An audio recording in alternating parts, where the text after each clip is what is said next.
আমরা কথা বলছি ইমাম হাসানের সঙ্গে। সে পেশায় রং মিস্ত্রি। সে যাত্রাবাড়িতে 18 জুলাই আহত হয়েছিল। তো ইমাম, কিভাবে আহত হয়েছিল, কি হয়েছিল? আমি 18 জুলাইতে সকালবেলা বাইরে খাওয়া দাওয়া করে বাইরে এসেছি সকালবেলা, পরে সারাদিন আন্দোলন করলাম।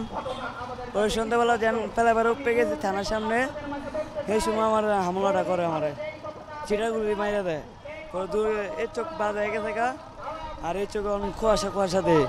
পরে 2 চোখে ন দেখা পরে পেলাবার নিচে লাভ দিছি, লাভের লাগে ছাত্রলীগে আমার পিটানি শুরু করাইছে। পরে ইদারিন পায়ের সমস্যা হইতেছে আজকে 3 মাস ধরে, আরেকটা সমস্যা হয় আমার। আজকে আসছে আমার দাবি আসলে এই জন্য আসলাম এই জায়গায়। বাতা চালু করে না, পুনর্বাসন চালু করে নাই, আবার চিকিৎসা চলো, এই জন্য আমি এই জায়গায় আসলাম।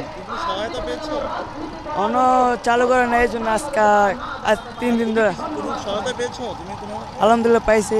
9 লাখ টাকার মতন পাইছি। জুলাই থেকে পাইছিলাম, আর ক্যাম্পে আর্মিগর থেকে পাইছিলাম, আর বিভিন্ন জায়গার থেকে পাইছিলাম আমি। জি না, অনেক কষ্ট চলতো আমি।